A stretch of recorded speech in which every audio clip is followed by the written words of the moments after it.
अस्सलामुअलैकुम। नहीं भाई, कैसे खैरियत से? आज आपका सवाल था कि मैंने बनेली TNT 25 क्यों सेल आउट किया और दोबारा से होंडा CB 150F क्यों खरीदा। नहीं भाई, आपको पता है कि मेरी डेली की राइड है और मेरे साथ अक्सर पिलियन भी होता है। मेरे घर में भी लोगों को शौक है साथ में राइड करने का, तो कोई ना कोई मेरे साथ पिलियन होता है। तो मैंने 2017 में होंडा CB 150F खरीदा, 1.5 साल चलाया, तकरीबन 18,000 किलोमीटर, और उसको फिर मैंने सेल आउट किया।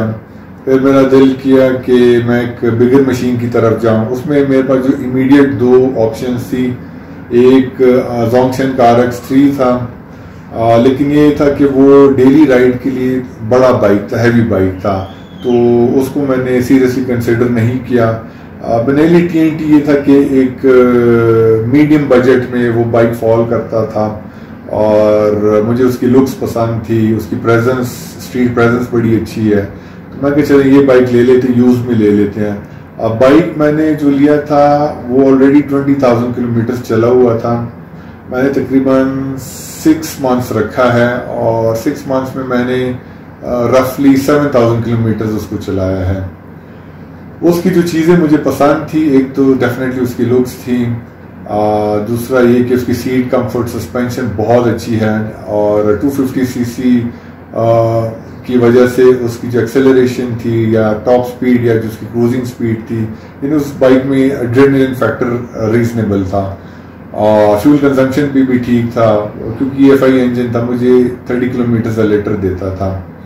और मेरा तो ये था कि जाहिर है बाइक थोड़ा सा अच्छा हो। दूसरा कि मेरी बाइकिंग जो है वो काफ़ी टूरिज्म रिलेटेड भी है, मुझे थोड़ा सा ट्रैवलिंग का और एक्सप्लोर करने का शौक है, लेकिन बहुत दूर मैं नहीं जाता, मैं आसपास की जगह को एक्सप्लोर करता हूँ।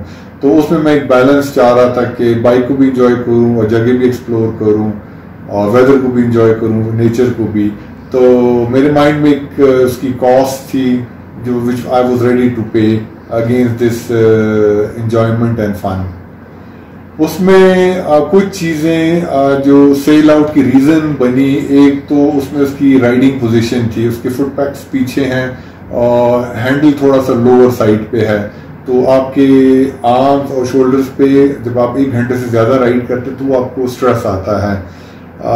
इनिशियली तो बहुत ज़्यादा आता है, लेकिन थोड़ा सा आप अपने उस राइडिंग पोजीशन को मास्टर करते हैं तो थोड़ा सा आप लोअर बॉडी पे लोड ज़्यादा डालते हैं और आपके आर्म्स और शोल्डर्स रिलैक्स रहते हैं। लेकिन जब आपकी राइड लंबी होती है तो उसमें आपका लोड आता है।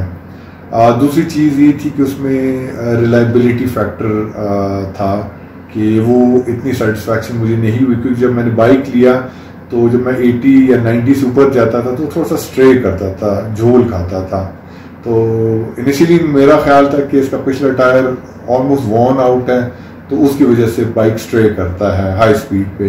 खैर वो मैं गया, मुझे एक टायर मिला, इसका ओरिजिनल तो अवेलेबल नहीं थे इमीडिएटली, लेकिन मरी रोड पे एक आउटलेट था, उस पर मैंने टायर डाला, लेकिन वो प्रॉब्लम रिजॉल्व नहीं हुआ।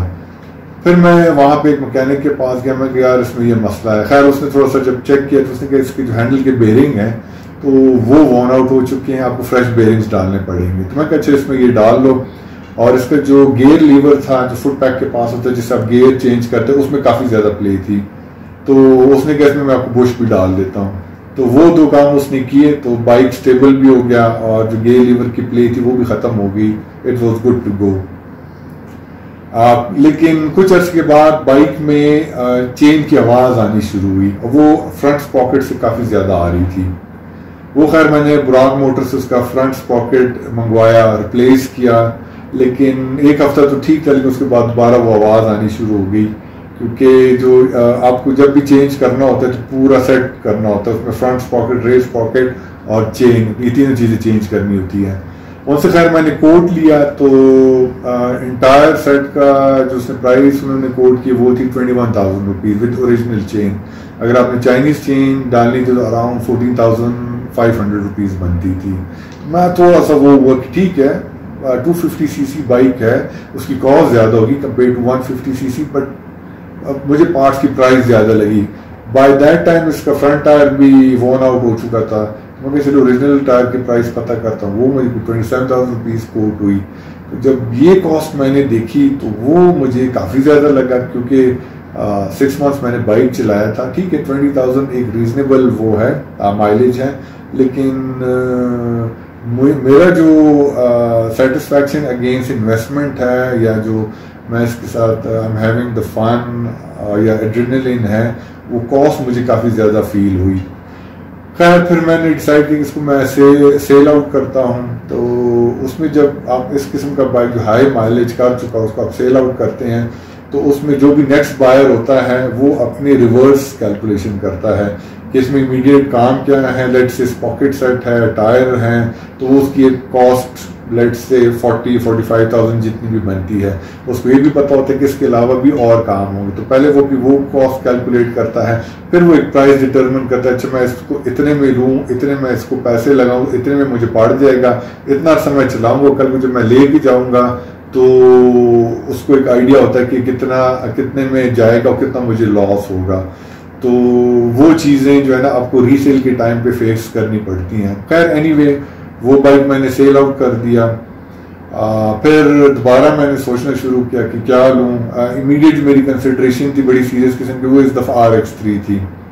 लेकिन RX3 के दो चीज़ें थी, एक तो ये कि जो अच्छी यानी कम माइलेज वाले अच्छी कंडीशन में थे, लोग उसके पैसे ज़्यादा मांग रहे थे। वो आप ख़रीद लें, थोड़ा सा आप उस पर माइलेज करें, जब आप बेचने जाएंगे तो अगेन लोग कहेंगे कि जी तो इतना चल चुका है, इसमें तो अब इतने काम होंगे और हम इस प्राइस से ऊपर नहीं लेंगे। और जो ज़्यादा माइलेज वाले थे उनके अगर आपने टायर्स वगैरह रिप्लेस करने, या ब्रेक लेदर्स हो गए, या स्प्रॉकेट या चेन सेट हो गया, वो आपको दोबारा एक कम माइलेज RX3 के प्राइस पे जाके पड़ता है।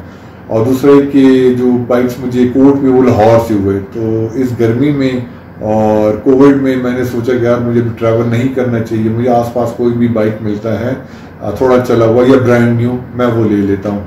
CB 150F इस टाइम पे अवेलेबल नहीं है होंडा की शोरूम्स पे। GS था मेरी कंसिडरेशन थी, लेकिन उसकी मुझे इतनी अच्छी फीडबैक नहीं मिली। इंजन की बहुत अच्छी फीडबैक मिली, लेकिन कुछ उसके जो कंफर्ट हो गया या थोड़ा बहुत वो रस जल्दी पकड़ लेता है, तो उस हिसाब से कुछ लोगों ने कहा कि इसको एज अ सेकंड कंसिडरेशन रखें।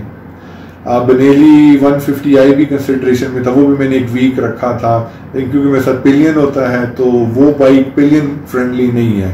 और दूसरा ये कि उसकी सस्पेंशन रिलेटिवली हार्ड है, जब आप ऑफ रोड जाते हैं तो उसमें आपको डिस्कम्फर्ट फील होता है। हाँ, प्लेन रोड पे उसकी लुक्स बहुत अच्छी हैं, फ्यूल कंजम्पशन इज अनबिलीवेबल। उस हिसाब से एक मम्मी डैडी टाइप राइडर के लिए बड़ा अच्छा बाइक है वो। उसके अलावा GR 150 था, उसकी प्राइस मेरी कंसर्न थी और लुक्स के हिसाब से अच्छा था, लेकिन मुझे फिर भी अगर वो CB के साथ आप खड़ा करें तो CB की रिलेटिवली प्रेजेंस और वो जो एक लुक है वो आप कह सकते हैं एक शेड ज़रा उससे बेहतर है। और फिर YBR की एक सीरीज़ यानी YBZ या YBR, अगेन 1 to 5 cc है, यामाहा बड़ा अच्छा ब्रांड है, पार्ट्स की अवेलेबिलिटी है, अच्छा बाइक है, रिलायबल बाइक है। लेकिन जब आप उसको लेके जाते हैं हिल्स पे पिलियन के साथ या लोड के साथ, वहाँ पे थोड़ा सा टॉर्क में वो बाइक मार खाता है। तो मुझे जो ओवरऑल दोबारा थोड़ा सा मुझे बाइक ठीक लगा अपने बजट में भी, और प्लस मैंने आपसे भी डिस्कस किया तो आपने बड़ा स्ट्रांगली रिकमेंड किया कि आप दोबारा CB 150F लें और कंफ्यूज ना हो। खैर I started looking around for bike, तो एक मुझे ये बाइक मिला 2019, 6000 चला हुआ, इस्लामाबाद नंबर था, तो और बड़ा अच्छा उसने रखा हुआ था। पिक्स मैंने आपको ऑलरेडी उसकी सेंड कर दी हैं, तो ये मैंने दोबारा ले लिया। CB की जो कुछ स्ट्रॉन्ग पॉइंट्स वो मैं आपके साथ शेयर कर लेता हूँ। एक तो इसकी लुक्स हैं, दूसरा ये कि एक्सट्रीमली रिलायबल बाइक है। मैंने 18,000 किलोमीटर चलाया था, not a single penny spend on it, just oil change हो गया, एयर फिल्टर हो गया, बस यही चीज़ें उसकी थी। और उसके अलावा जो सेफ्टी या इसकी ग्रिप है वो बहुत अच्छी है। इसके कॉर्डियल के टायर्स आते हैं, they give you good grip. हाँ, अगर किसी को ज़्यादा ग्रिप चाहिए तो you can always switch to Panther, जब ये वॉर्न आउट हो जाएंगे तो I switch to Panther tyres.